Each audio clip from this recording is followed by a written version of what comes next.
Hi, everyone. Thanks so much for joining our webinar today. My name's Tess Hargarden. I'm with the Charity Engagement Team at CanadaHelps, and I'm happy to be joined by my colleagues Lucas and Erich. Hey guys. We're also happy to have our guest Nadine Champis, who's the Operations and Events Manager at the Hotel Dieu Shaver Foundation. Hi. Today's webinar will cover how you can create and manage a virtual fundraiser using ticketed events and peer-to-peer social fundraising from CanadaHelps, exciting new features within CanadaHelps online fundraising tools that will help you raise more, creative fundraising ideas to engage your supporters online, and answers to your burning questions about online fundraising and how to get started. Lucas and Erich will walk you through everything, as well as have a conversation with Nadine about her foundation's successful fundraiser. There will be a question and answer period at the end to address any questions you may have during the presentation. Before I hand it over to Lucas to get things started, let's just go through some quick housekeeping slides. For those who are new to CanadaHelps, welcome. We build online fundraising tools to empower and help charities become more self-sustainable. For charities, we offer open access to our full suite of affordable online giving tools with full donor information.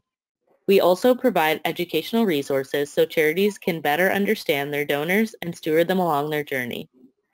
For donors, we have offered a convenient, safe, and trusted destination for donating to and fundraising for all registered Canadian charities for more than 19 years. More than 2.5 million Canadians have donated over $1 billion through CanadaHelps.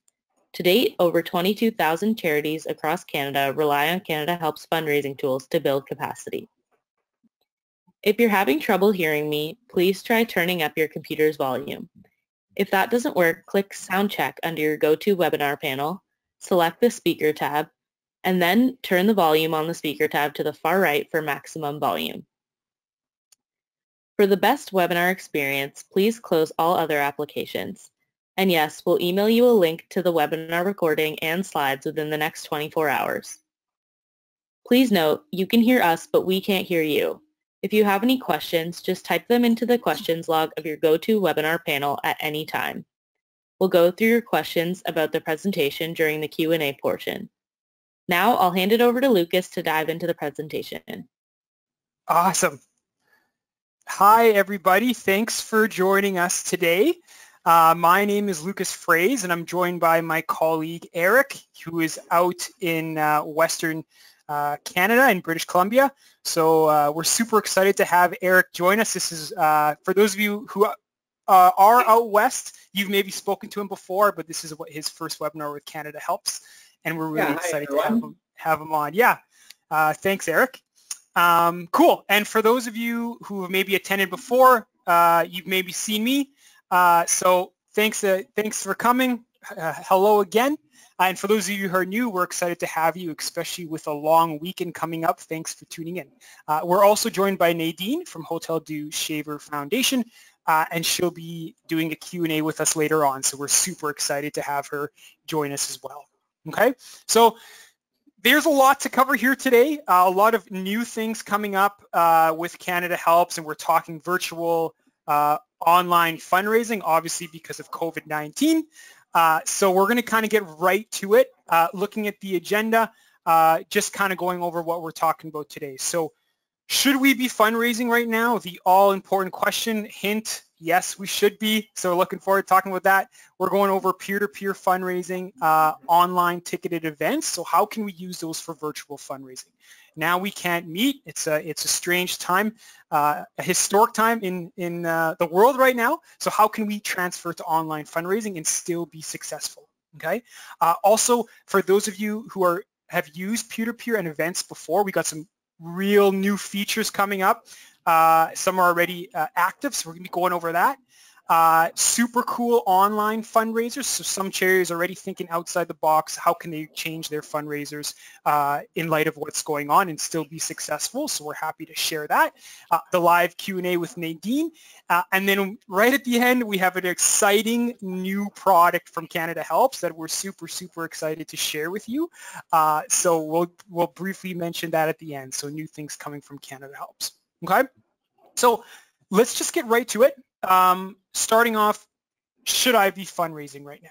So obviously, we're living in a unique time around the world, especially as charitable organizations, and a lot of questions around, I have all these fundraisers for the summer, they're being canceled. We're trying to make up that sort of lost donation revenue, but I also am sensitive to fundraising and donor fatigue, because a lot of charities are asking for money right now. So should I be asking? If I am asking, how do I do it? If I want to run a fundraiser, should I do it online? What are the strategies to go online? So just kind of a host of questions around what's going on. But right off the bat, we want to make sure that, yes, we can fundraise right now. And just to kind of point out a couple key stats that we're getting from CanadaHelps. So because we obviously can't meet and restrictions are opening up different ways across the country, but it's not the same, so we can only give online. Okay, and right in March, so when the pandemic started, we saw a 62% in the number of donors giving online, and the number of donations increased by 65%. So that was right in March. So we saw a surge in Canadians giving, very inspiring, and as well 58% increase in people committing to monthly donation plans. So obviously, as charitable organizations, we know how important monthly giving is, and we saw an increase of that online. Okay, even later than that, so our Great Canadian Giving Challenge, which happens every June, this year we saw a 92% in donations and 103% increase in donors for the month of June. Okay, so June, just a couple weeks ago, we saw huge increases in donations and the number of donors. Okay, so people are still giving, they're still looking to contribute to you. And it's okay to fundraise and make that ask, and we're going to kind of dive into how we can do that online and different sort of strategies with CanadaHelps that you're able to use for that.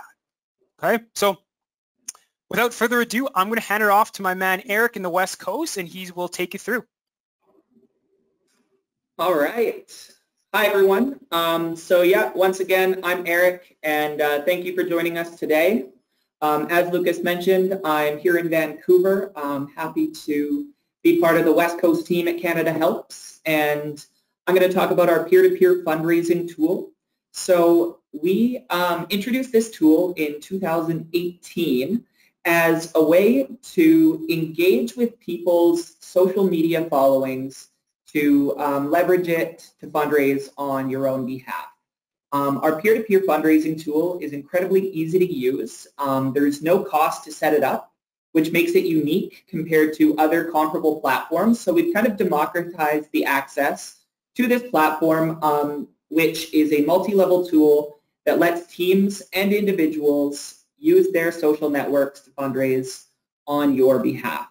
We've seen a lot of really cool and unique implementations of this tool, especially since COVID-19 has prevented group gatherings to happen. We've seen people use this tool in especially unique ways, leveraging an entire online audience to create these online fundraisers that have been really successful. As Lucas said in the last slide, we've seen statistically numbers increase, and we're going to share a couple examples of how a few other charities have used these peer-to-peer tools to basically create an online presence for themselves. So peer-to-peer gives you a page just like this once you're all set up, and Lucas is going to talk about how to do that in a little bit. But you can see here we have our peer-to-peer page with a beautiful high-resolution header image right at the top of the page that lets you relay kind of the broad level information about your event with awesome images. It has, of course, the event title right at the top. You could put sponsors, if you have any, for the event, right over top of your fundraising goal. So it is really clearly displayed, and as you can see, they're really successful with their campaign so far. What they've done, instead of having a walkathon where a big group of people would get together and all participate at once, instead, by signing up as a participant or a team for this event, you're committing to walking over a certain span of time in a certain time period. So as you can see here, you are committing to walking between 1 and 10 kilometers or roughly 2,500 steps. And by creating your fundraising team, you're allowing people to kind of make pledges for you to continue fundraising for this event. So we can see at the bottom here, we've got the list of teams and then the list of individual participants as well, and how much money they have raised for their individual fundraising goals. Each fundraiser is given their own personal page that they're able to share with their social media followings. So as we can see, the Walk for Pause team here, they have their own custom image. They've got a really cute little dog there, as well as a description about why they are choosing to fundraise for this particular cause. You can see their team members and how much each individual member has made for their participation page as well. And they have an overall fundraising goal displayed at the top of the page. You can also see the supporters listed at the bottom of the page and how much each of them have donated. You can also see a timeline of how much time is left in the campaign and all of those little details about each aspect for the campaign. And then Lucas has just clicked on to an individual's fundraising page. So they are participating on the Walk for Pause team, but they have their own fundraising goal as well, and they've actually exceeded it. Good for them. Amazing. Also, just to show as well, mobile optimized. They're all completely mobile optimized, that's right. So mobile giving is the main way that people are giving online these days. And so all of the Canada Helps toolset is mobile optimized, making giving on your cell phone. You're scrolling social media, you see, oh, Sarah is fundraising for this awesome cause. She's participating in the walkathon. Cool, click on it. You're brought to the peer-to-peer page, and you are able to make a donation. And then, of course, all of the donations tax receivable, and they go towards Sarah's fundraising goal, and then, of course, all brought into the overall fundraising goal for their event. And we're going to talk about some different ways of promoting your event later on. But one extra step we see some charities take that can be a really valuable add-on for promoting your campaign is by building a landing page or a microsite like the Can You Challenge has. So this is another example of a charity that's running a P2P, a peer-to-peer fundraiser. However, they have gone the extra mile and created their own website dedicated to their peer-to-peer. So this doesn't look anything like the Canada Helps form because they've made their own custom page. But as you can see, they have unique buttons. So each of these 4 buttons link to a different aspect or a different functionality of the peer-to-peer form. So there's prompts to register, register as a group or team, to donate, and for details about the campaign overall. So Lucas has clicked the button to register, and it has taken him directly to a page where he's able to sign up as a participant in the fundraiser if he chooses to do so. Gives him all the information he needs about it, and it takes in all of his information to participate in the event. So having one of these dedicated sites, of course, is not necessary, but we find it's really effective way to share it with your donors and anybody who may participate or donate to just basically liaise those extra donations. So this is a really strong example that we've shared with a lot of charities about some of the functionality and some of the ways that you can use to steward those donations with your donors. And they've had a lot of success with it as well. They've still got nearly 2 months to go in their campaigns, so we are definitely going to see that number climb, but a lot of success people are having with these unique implementations of the peer-to-peer that we really didn't see a lot before the COVID pandemic. So very exciting stuff. Cool. Yeah, thanks, Erich. Those are 2 great examples. What I want to do right now is just kind of dive into the CanadaHelps account. Oftentimes, when we're thinking peer-to-peer, like Erich mentioned, we're thinking about, your walkathons, bikeathons, generally those thon events. And what we're doing is we're taking our donors and we're turning them into fundraisers for us. Okay, and now because we can't meet in person, the great part about these peer-to-peer campaigns is that they are done completely online. Okay, here I'm in my CanadaHelps account. I go P2P. I create new P2P campaign, and then away I go. Okay, so no upfront costs, right? No contract that you have to sign. There's nothing upfront. You just go in your account, create a P2P, and you can view it. You can edit it, change the colors, change the header image, change it how you want to. And when I click on the Manage tab, I can see all my donors, all my individual participants, all my teams, and I can manage all of them in one spot. Okay, so this is just a real cool opportunity for you because there's no upfront cost with it, and it turns your donors into fundraisers. It engages them, completely online. I can share that on social. I can share that by email. I can put that on my Twitter page. I can do all those things without actually having to meet in person. Okay, and then if it's a walk and people are walking at home, right now they're sharing their peer-to-peer on their Instagram, and they're also posting a photo of them and their friends walking around the block for the walkathon, for example. Okay, so a really cool way to engage supporters and donors and your stakeholders, all completely online, and all you're doing is going into your CanadaHelps account, you're creating a new campaign, and you're launching that. Okay, so whether it raises $1,000 or $100,000, it still works for you. Okay. Super, super cool. Now, in terms of peer-to-peer, I want to jump back to the slides because we got a couple of exciting new features coming up for the peer-to-peer campaign.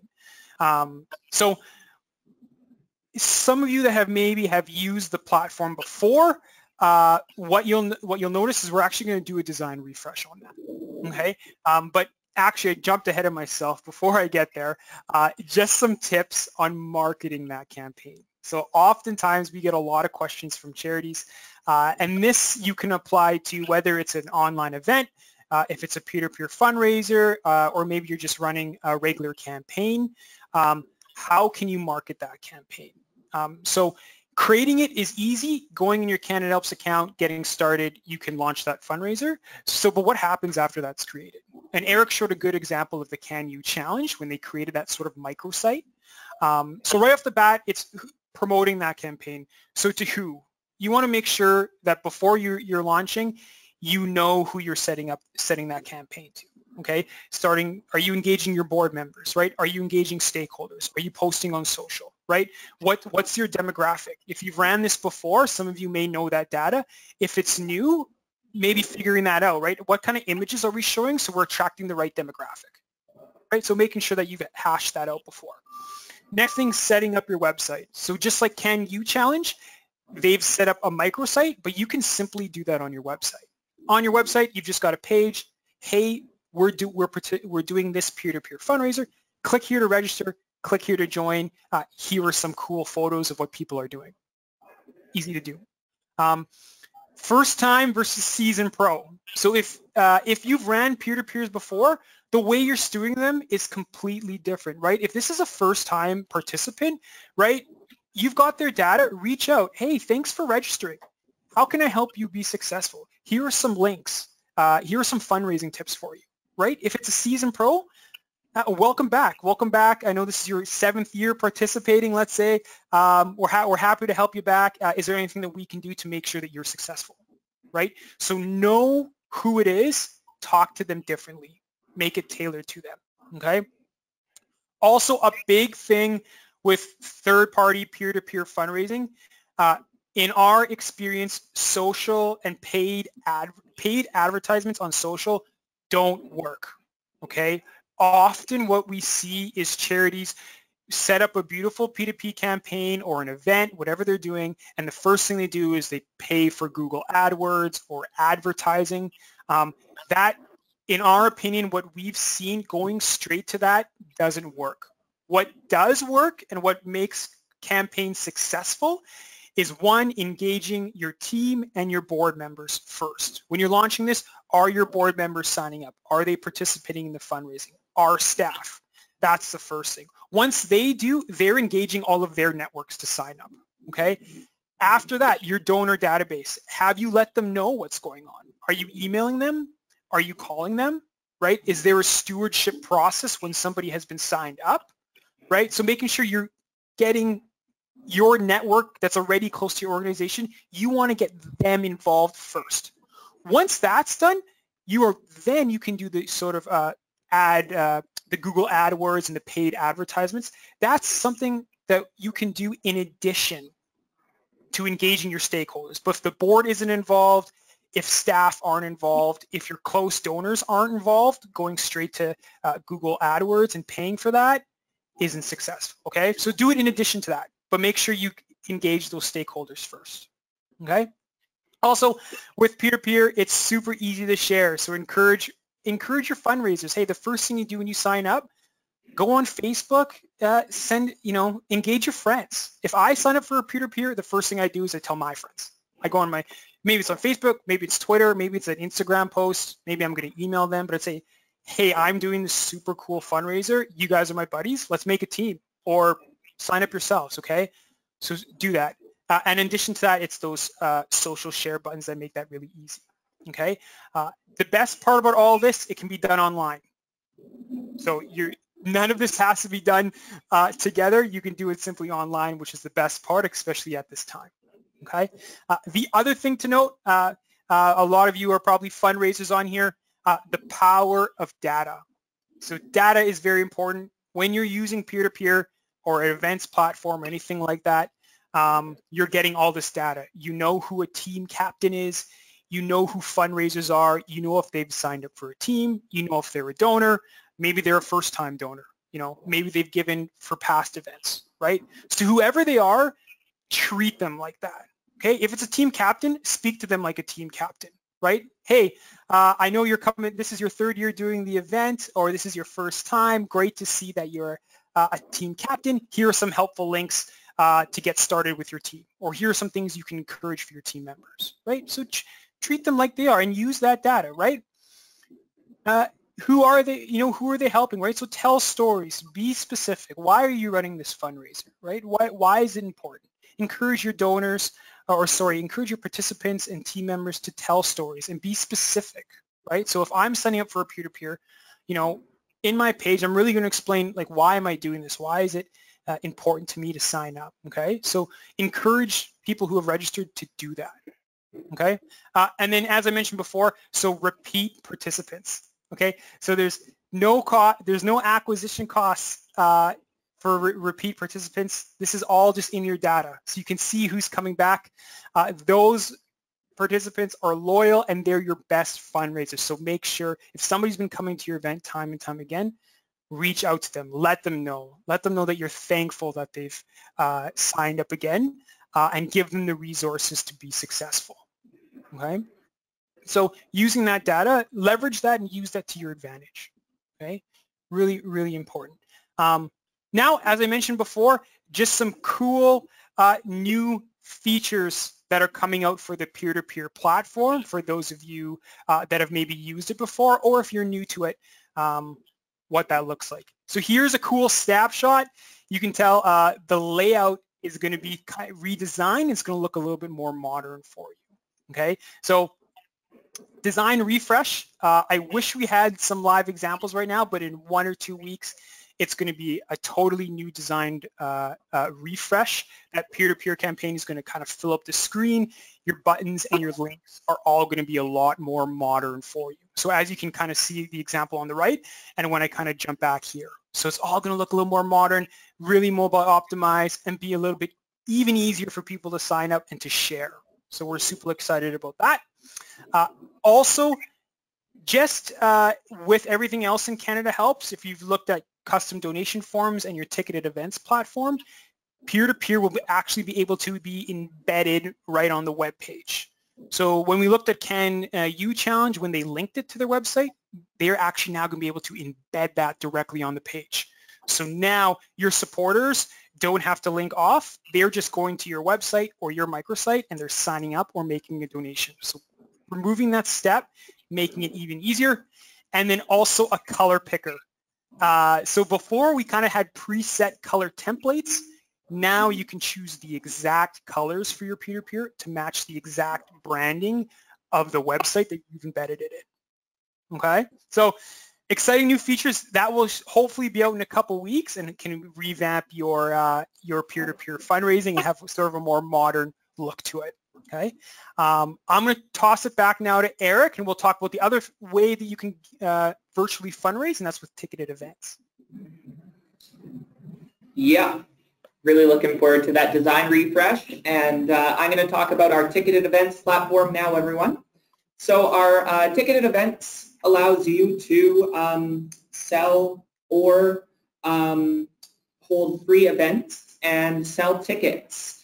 And with our platform, you can run paid or free events that give you an updated guest list, so you can moderate how many people are attending your event, either virtually or in person. And we know with in-person events right now, controlling the amount of people that are showing up to a physical space is the utmost importance right now. And so our ticketed events tool has really been used in some cool ways for that. You're able to sell multiple ticket types with it, control ticket quantities. So if it is an in-person event, you can limit it to 20 tickets or however many. It includes a additional donation ask. So say it is a free event, there is an additional space that donors can make an additional donation. People can set our ticketed events platform to ask a custom question. So if your event, for example, is a dinner, you can ask if people have dietary restrictions or if they'll need parking at the event or anything, any additional information you want to ask participants in the event, attendees. You can embed our ticketed events tool right on your website. So you can put it right on the event page. And they are also fully mobile optimized. We're going to take you to a couple examples now of a few charities that have done just that. So this charity is actually selling tickets for an event they plan on holding in 2021. So they're really ahead of the game on that, but Taste of Edmonton has embedded their ticketed events tool directly to the website. And they are using their multiple ticket types. And it is, again, free to have as many ticket types as you'd like for your event to sell lot sales of tickets in increments of 40. I believe, selling 40 tickets at a time. You're able to customize your events page with all kinds of different details, an overview of the event, like I already mentioned, the ticket types. If you have a fundraising goal or a sales goal for the ticket types, you're able to reflect that with a goal thermometer. The ticketed events pages are also completely shareable on social media, just like the peer-to-peer. So you can encourage your donors to click those buttons, share it on Facebook. We have a media carousel at the bottom that you can include photos and videos of past events or any other information you may want to relay. You can include YouTube videos in that too if you want to add additional media to that. And like I mentioned, there's the goal thermometer at the bottom of the page that if they have an overall fundraising goal, you can reflect that. But we've seen the ticketed events tool, again, used in some really unique ways as COVID has prevented people from gathering in person. We've seen the events tool used for all kinds of virtual gatherings and things like that. The Hummingbird Gala that Lucas just jumped to here actually implemented the ticketed events tool for both a virtual and in-person event. So following the regulations set by their health officials in Alberta, they've created a ticketed event that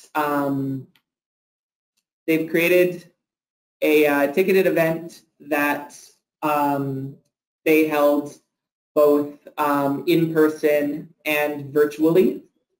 And I think we might not be on the right example here, but it's an event that's passed, but they've they're all fully mobile optimized as well, like all of the tools as we've mentioned.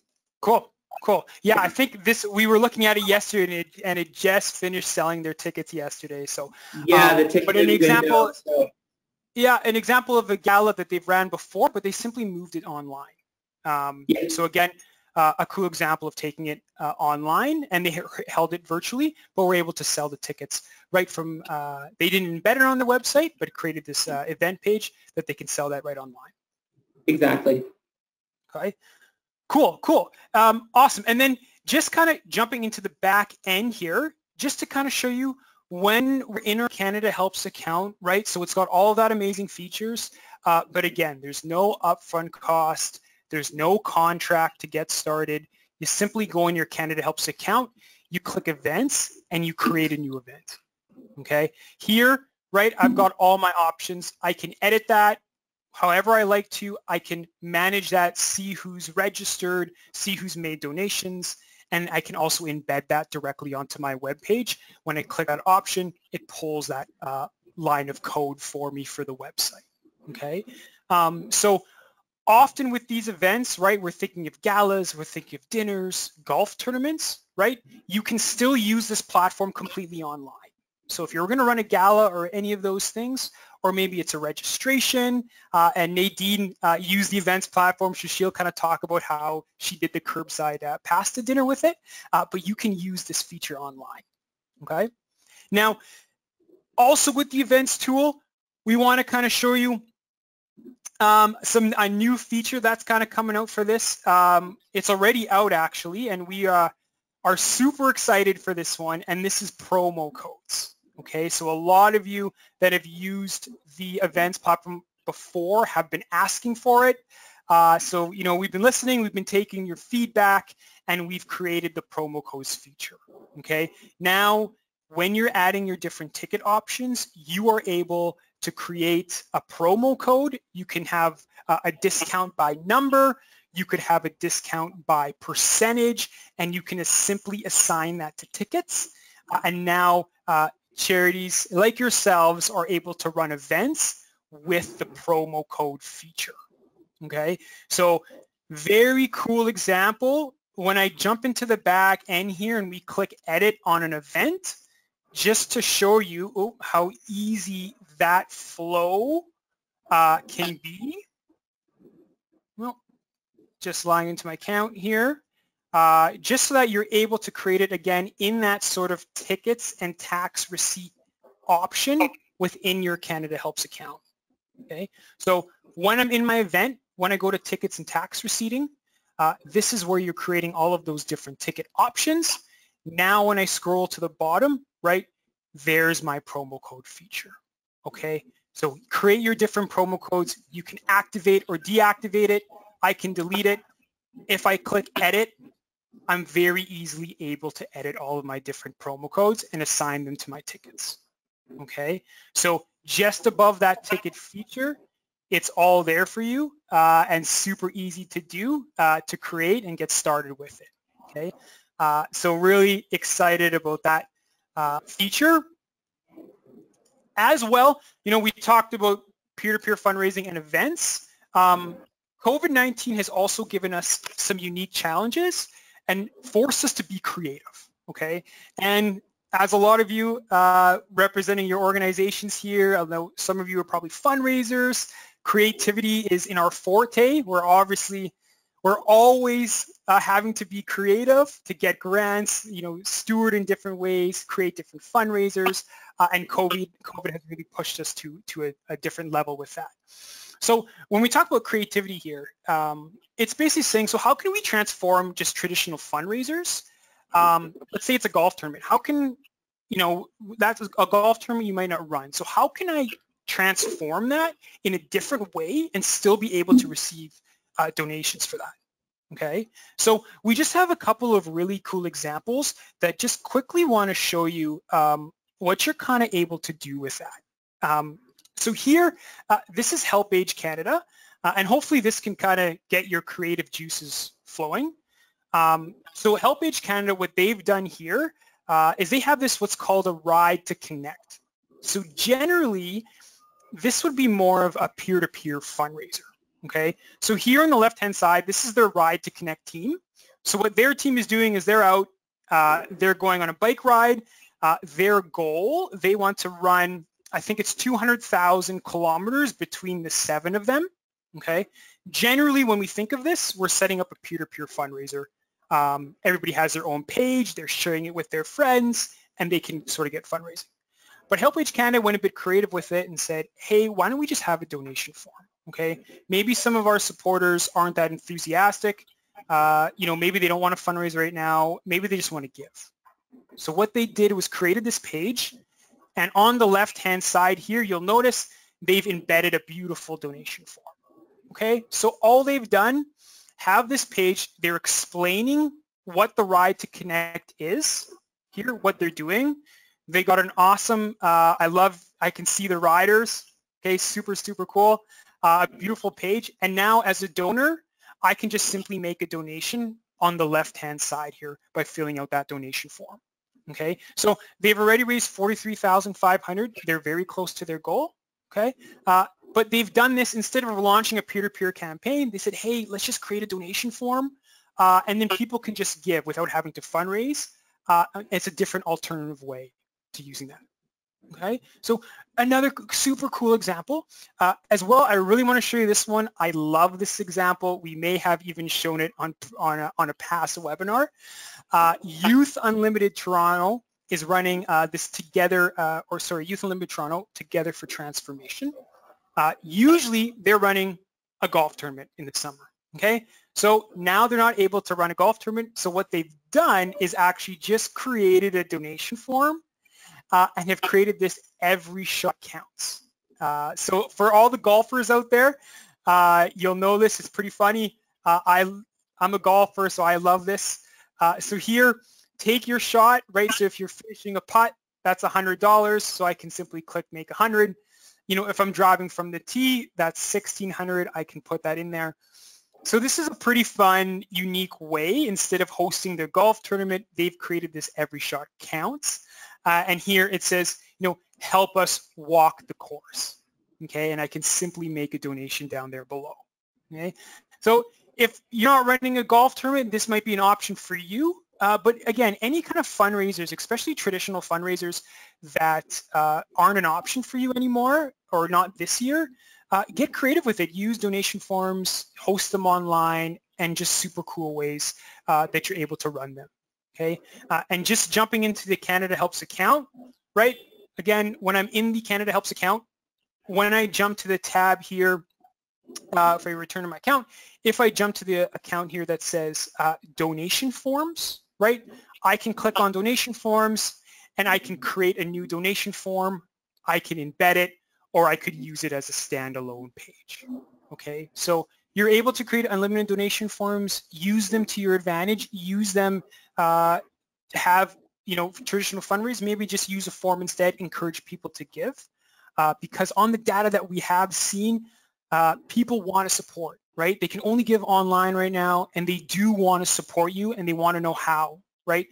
Make it easy for them, give them a donation form, give them a peer-to-peer that they can navigate on their phone, make it easy for your grandma to go onto her iPad and sign up and make a donation through an event or purchase a ticket to an online event, right? So make it easy in your account, embed them on your website, and get creative, because there's a lot of cool ways that you can use the different tools for online fundraising at this time. Okay? Awesome, super cool. Now, what I'm going to do now, I'm going to hand it over to Erich, and we're going to get Nadine on, and she's going to tell us a little bit about the fundraiser that she ran and kind of what worked and what didn't, and you don't have to hear from me anymore. Awesome. Yeah, so we have Nadine Champis joining us from the Hotel Dieu Shaver Foundation, and welcome, Nadine. Hi, thank you so much. Yeah, so for the folks watching, Nadine and the Hotel Dieu Shaver Foundation launched a really cool and unique implementation of our ticketed events tool during COVID that we used in examples when we were talking to charities for months in the lead up to it. And it was a curbside pasta dinner. So they used our ticketed events tool to organize scheduled pickup times of meals. And so that's why we wanted to have her on, because she kind of spearheaded it with her organization, and we wanted to ask her a few questions about that. But before we ask about your specific event, Nadine, why don't you just tell us about the Hotel Dieu Shaver Foundation and what you do? Well, hi, thank you so much. Like they said, my name is Nadine, and I'm the Operations and Events Manager for Hotel Dieu Shaver Foundation. I've been with the organization since 2013. And years ago, we started working with CanadaHelps to help process our online memorial donations. And in recent years, we've added more and more events and third-party events to our fundraising. So we've relied more on CanadaHelps and their peer-to-peer and ticketed events features to process those donations. So that's been a very good partnership so far. Awesome, awesome. And I mentioned the Curbside Pasta Dinner before. We'd love to hear more about it that you ran earlier in the year. But was this pasta dinner an event that you normally ran, or did you do it specifically because of COVID-19? We actually, this was our 7th annual pasta dinner, but our first curbside. So the past 6 pasta dinners were held at a local venue. It's a popular wedding venue in the area. And it was always attended by our donors, some patients, our staff, community partners, and board members. So a really popular event. And it's one of our major fundraisers. Our foundation raises funds to purchase patient care equipment for Hotel Dieu Shaver Hospital. The hospital is the only facility in Niagara that provides rehabilitation and complex care services to patients from across the Niagara region. So it's a really important fundraiser for us so that we can purchase that equipment. But in, I believe it was March and April, it was becoming clear that all of these events were having to be canceled. And we were preparing to cancel ours as well. Our board chair actually approached us and suggested doing a curbside event.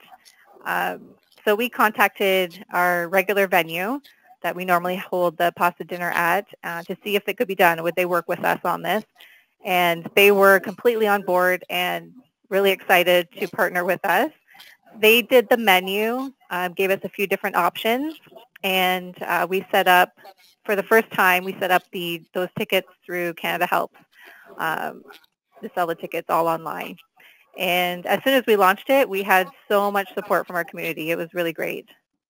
Amazing, amazing. And how was running the fundraiser online? Were there any issues? And if there were, how did you overcome them? You know what, the setup on CanadaHelps was super quick, super easy. Like I said, it was our first time setting up that pasta dinner tickets online, where we found it so much easier. CanadaHelps gives updates when the tickets are sold. They give you reports. We use that exact same report that's generated on CanadaHelps to give to the venue so they could prepare the meals. All the tickets were ordered online. We didn't have to print tickets or deliver tickets or mail tickets or do any of that. And we even had a few guests, like you always will. You have a few people that maybe don't want to share their credit card online. But CanadaHelps has an awesome feature where you can go on the back end and just add those people manually. There wasn't too many, but we like that we could just go in ourselves and kind of make those adjustments if we needed to. There were some challenges because we were kind of setting up like a restaurant menu on CanadaHelps for the tickets. So we had to include about 10 different ticket types with different pickup times that were divided in half-hour blocks. So that was a little bit of a challenge, just coordinating all that. And we also realized when the guests got their receipt and their tickets, we wanted to have their pickup time for the pasta dinner on their ticket, because some people would say, oh, I can't remember, was I supposed to pick up my meal at 5 or 5:30? So we wanted that pickup time on the ticket. So that's why we made so many different ticket types. So that way it would print right on their ticket for them. Well, the ease of use is what we love to hear. Yeah, we're not a restaurant menu platform, but it's awesome to hear that there was not too much difficulty with setting everything up. But how were your donors stewarded throughout the campaign? So you mentioned your community really embraced it, but what was your strategy, or how was it different because the event was online? It was interesting because we had, because we run the event for, this was our 7th year, so we had people asking, hey, are you still going to do your pasta night, or what's happening to pasta night, or people were asking before we even started this event. So we knew that there was still that interest there, and we decided to just approach the sponsors that sponsored the event in the past. So for the past 6 years, we had one sponsor specifically that always sponsored this event and was very supportive of us. And we did everything the same. You know, we prepared a sponsorship package. We included a letter with just a little bit more wording on, you know, right now we really need to fundraise differently. We really need the support at this time because of everything going on. And much to our excitement, our sponsor came through for us right away without question, wanted to support. So that was a huge blessing for us. Awesome, awesome. And besides using the events tool in your overall fundraising strategy, what tricks and tips did you independently implement that were unique and led to some of the success? We've all of us in our office here, we've chatted a lot since the event. It was very successful and we had a great response, so we were really blown away. I think part of it was that the event was in early June, so nothing was happening yet. There was no stage one. Everything was still shut down, and I think people just really wanted to get out of the house, even if it was just to pick up food. People were tired of cooking and just wanted something different. And the event just showed us, too, that our supporters wanted to support us. They just needed something to support. So we had the same amount of guests that we usually have for the event. They just couldn't stay and have the dinner at the venue. They had to bring it home. But we had, you know, the same amount of guests, the same amount of sponsors. It was really, really great. It just showed us that people want to do something. So you just have to give them the opportunity. Amazing. And are there any other ideas with the current fundraising trends that you're looking to try out in the future? Yeah, actually, we've just launched a similar event. We're using that same template for the pasta dinner, and we have another event coming up in August. So we'll see. We'll see what happens with the different stages, but we're hoping for another successful event, and we're doing everything based on the CanadaHelps templates as well for ticketed events.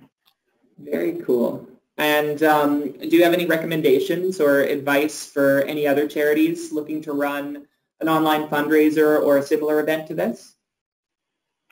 I would say use what you know. Use your network, use your contacts, just like with any event that you have. We use the same venue that we always use for our past events, and they, you know, wanted to support us. We used the same sponsors, and we did our usual advertising as well. So the only thing that was different was people couldn't stay, but that was okay. They wanted to come out. We needed just to give them a reason to come out and a reason to support us. Your supporters are already your supporters, right? So they know you. They have given to you in the past, and they also know that right now charities are suffering and that you need their help. So just ask them, and they will support. Fantastic. And last question, it's pretty important question. If you had a superpower that could help save the world, what would it be? I'm going to go with the obvious one because we have been talking about it for months. We want to make COVID-19 disappear. So we want to see our friends again. We want to see our families again. We want to travel. We want to celebrate. So that would be my superpower somehow. There's no right or wrong answers to that question, but I think that is the correct answer. Awesome. Well, thank you so much for answering those questions, Nadine. I think that's some really helpful and valuable information to everyone listening and watching out there. Thank you so much. Yeah. Yeah, thanks, Nadine. That was awesome. And I love the fact that you kind of touched on, like your sponsors and that people wanted to support, right? And that's a big thing because we're, a lot of charities are kind of worried, especially at time, like economically, this might not be the best time, but your supporters want to support. And a good thing that I try to remember, and maybe I've been speaking to some of you, is it's like a friend. When COVID-19 started, a lot of us kind of jumped on Zoom and we had conversations. When it's a close friend, you right away reached out, hey, how are you doing? Or, if you need support or you have questions, you always go to a close friend, right? But if it's somebody that you haven't talked to in like 3 or 4 years, and then you ask them for a favor during COVID, might be a bit awkward, right? But if close friend, you can. So that's really the importance of like stewardship. So if you're talking to donors regularly, you have a good understanding of who they are, reach out to them, communicate with them. How are they doing? How are you doing? Just being friendly, and they'll support. If you don't have a kind of stewardship plan, now's a good time to start. So thanks, Nadine, for that. Thank you. Cool. The last thing, right before we jump to questions, we just wanted to throw this slide in there. So CanadaHelps, we have not released any webinars or necessarily promotional materials, but CanadaHelps has now officially launched a donor management system. Okay, so this is something as charities you've been asking for. You're using the fundraising tools. Now, how can I have a system where I can steward all my donors and my CanadaHelps data? So the CanadaHelps donor management system, more will come. There's going to be webinars in the fall. We're going to have more promotional materials, a lot of things to know, but here are some cool features about it. And if you want to learn more, simply click the link below to fill out the information request page, or go to CanadaHelps.org and fill out the information request, and we'd be happy to chat about that more. Okay, so exciting things coming. That's one of them coming up ahead. Okay, with that, we'll jump to Q&A, and if you haven't already done so, should be a chat box where you can ask questions. So just put those in there, and Eric and I are happy to take a couple of questions for you. Okay. Yeah. Right off the bat, I'm seeing it come up in some of the questions. Eric, maybe you can take this one. It's saying, what are the fees for peer-to-peer and events? I think I totally forgot to mention the fees for those. Oh yeah. So the transaction fees for peer-to-peer and events, it is a 5% transaction fee for events and 5.5 for the peer-to-peer platform. Cool. Yeah, and remember, so there's no upfront costs. So you don't have to sign a contract or have to pay anything first. It's just with each of those transactions, 5% for events and 5.5% for P2P. And that's also good too, because with no upfront costs, you can try those fundraisers, and whether you raise a couple hundred, 1,000, 100,000, it's that same transaction fee. There's none of that upfront costs. Okay, cool note. Another question is the tax receipting that I've seen come up. So tax receipting, the donors get it immediately once they have made their donation. So on peer-to-peer, when somebody makes a donation, they instantly get that charitable tax receipt directly to their email. Okay. For the events piece, that tax receipt is actually your tax receipt. So for the events piece, you can run an event that is that there is no tax receipt, so you're more than welcome to do that. If there is a tax receipt, it's your tax receipt. So you have to upload your charity's logo and your signature. The reason being is that with the events platform, you are able to split tax receipt. So for example, if it's a $100 ticket, maybe $70 is receivable. You can make it so that when somebody purchases that $100 ticket, they're receiving the tax receipt is that $70 value. Okay, because you can customize that, it's your tax receipt. So it's still issued by CanadaHelps. We'll still issue it automatically, but it's your tax receipt, and you're able to go in and resend that, send emails and all that kind of thing in the events platform. For P2P, it's the CanadaHelps one, and we'll send that automatically as well. Okay? Great question. What else do we have here? So we have Eric, maybe if you want to jump to this one I got here, I've got a question saying, can I host free events? Yes, you can. So free is a purchasing option as a ticket type, and we've seen some cool uses of having free tickets. People have organized webinars and workshops and things like that where they're not looking to raise money from it necessarily, but they're just looking to build a guest list. And you are able to do that. You're able to sell a ticket type that says, you know, say 5:30 webinar on this date, and people can select it, and you can set the quantity. If there's a limited number of people that can attend, you can have it as many attendees if you want, if it's more open. And yeah, you're certainly able to set up a free event with the ticketed events and keep track of the guest lists based on the ticket types and everything. Cool. And I guess it's important to note too with events is that you can also collect donations on the events portal as well. That's right. So if you're running a free event, you can have that donation ask, and we've seen a lot of charities that have actually raised decent amount of money that have just run a free event. Maybe it's just, you know, it's a free online event right now, whatever that may be, and they've added that donation ask in, and they've raised a couple $1,000s from people just because, again, they want to support you, right? So they're coming to your event, and they see that option's there, and they give, right? So if you don't have that option, there's not a place for them to give online. So yeah, cool piece. Awesome. Also as well, another question here, we're talking about disbursements. So when is the money sent to your charity? So disbursements, if you don't already know, disbursements happen every Thursday with CanadaHelps. So when you're setting up an event, you're setting up a peer-to-peer fundraiser, you don't have to wait for that event to end. Every Thursday, they will be deposited into your account. Okay, so they will come weekly.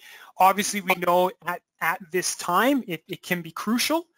So that's with anything with CanadaHelps. If you're using a donation form too, they'll be dispersed every Thursday into your CanadaHelps account. So awesome question. Let's see, another question that we've got here. Someone mentioned about the free events. Is there still a 5% transaction fee for the free event if there's that donation piece there? Maybe I'll give that one back to you, Erich. Yeah, so obviously if there's free tickets to the event, then there's no transaction fee on those, but on the donations made through the donation ask at the bottom, then that will be subject to the 5% fee. Exactly, yeah. So free event, obviously. And then also, I know Nadine mentioned that she was able to add offline donations and offline ticket purchase. Yeah, cool. And so when she did those, I'm not sure if maybe she wants to speak about it quickly, but she's able to add it, and the system will actually send them their tax receipt if there is one, and there's no transaction fee for adding an offline gift. Okay, cool. Another question that we've got here, let's see, we've got, okay, so where is the data held when somebody makes an online purchase for the events, the receiving, when they make a purchase, where can they find their donor data? So Erich, do you want to take that one? Yeah, so the donor data can be found in the donation reports tab on your CanadaHelps account. That is where you get a database and a list of all of the donor information for all of the different donations collected. Unless the donor is selected to donate anonymously, you'll have access to their name, their email address. There's an option to solicit a phone number as well. If that's a piece of information you'd like from your donors, you're able to generate and download reports in a number of different formats. And you can also see the donation allocation under the fund column. So they can set a fund designation when they make their donation.